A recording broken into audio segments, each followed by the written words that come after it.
You've often emphasized that India needs 20 years of uninterrupted growth without getting dragged into major conflicts. In light of escalating provocations, how should India strategically balance its economic aspirations with national security?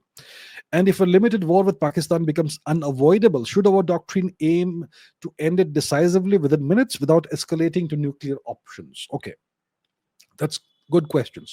Yes, I have said this. I have emphasized this multiple times. I make it a point to say this over and over again.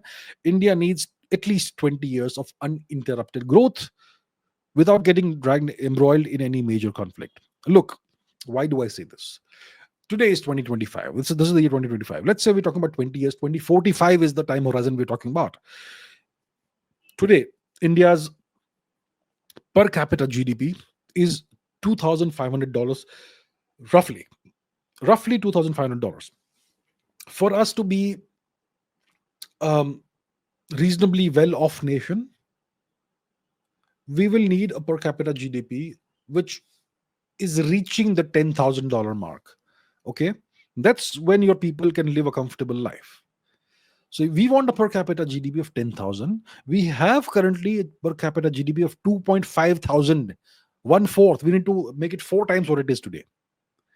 That will require us to have about 7% plus growth, compounded growth every year. 7 plus percent, okay? Minimum 7%, ideally more than that. And we'll also need about 2% of our GDP to be invested through FDI, etc., every year, and so on. So it's going to need a multiplicity of factors for us to reach, to start touching the $10,000 mark in the next 20 years. We need that. So let's say that's our target. For that, you need a very peaceful, conducive environment in the country, so that foreign investors like to come there and come here, and the environment is good, and there's no war, and there's no terrorism. So you need that. So we don't want to be embroiled in any major conflict. But let's say someone forces the conflict on us, like Pakistan keeps doing. In that case, what do we do? Let's say a limited war with Pakistan becomes unavoidable, like Pranay is saying. What should we do? How should we approach that war? Let me tell you what that war should be like. First of all, it should be a sub-nuclear war. Should not trip any nuclear red lines. So how do you do that? And secondly, how long should the war last? And what should be the objectives? It should be what I would call a pulse pause war. Pulse pause. It should be a war in which to inflict a military and political defeat on Pakistan in 72 hours maximum. So it's not a blitzkrieg kind of strategy that you use. Blitzkrieg means you penetrate deep into someone's territory. No, this is going to be a shallow advance. So maybe 30, 40, maximum 50 kilometers you advance and you grab a territory, and then you unilaterally announce a pause to hostilities. So your armed forces need to be ready for it. Obviously, your tank divisions and whatever, you need to take substantial territory, not too much, shallow advances, 30, 40, 50 kilometers maximum, hold on to the territory, and then announce a pause unilaterally. And you need to degrade their air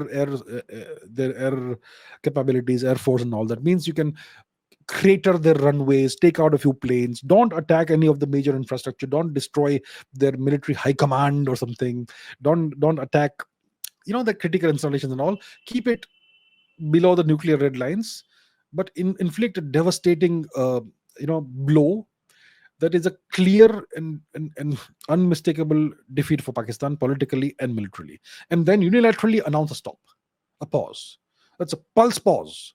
So the war should be over in 72 hours maximum. That's what needs to happen, and it should not be a little surgical strike or a one airstrike in the middle of the night. No, it should be visible.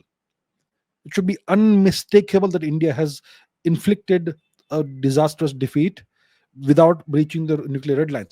And don't think that Pakistan is a crazy and then they'll start lobbing nuclear weapons. They want to stay alive. Their generals are still in Pakistan, right? It's not like they're operating out of London or Dubai. They are in Pakistan. So they don't want to lose their lives and their families' lives and all that. So the point is, it's definitely possible to have a war, quick, short, sharp war with a significant visible victory, and have it end in 72 hours. And this is no longer 2019. In 2019, when we did the Balakot airstrike, we did not have the Rafales. Technology really matters. We had those Mirages and all, and we have, the Pakistanis had F-16s. Today, India's 26 Rafales can take out 100 F-16s from standoff distances without the F-16s even coming close to being dangerous to the Rafales. That's the kind of capability the Rafales have. They can take out 100 F-16s from a very long distance, and the F-16s don't even have the range to engage the Rafales. That's the that's what you get when you have a 4.5 generation fighter plane. So yeah, the advantage is with us right now, and it is for our leadership to decide if now is the time for a war with Pakistan, or whether we just want to strangulate them slowly, drop by drop, via various means. Um, but if war becomes unavoidable, it should be a very rapid, decisive victory, 72 hours maximum, pulse and pause.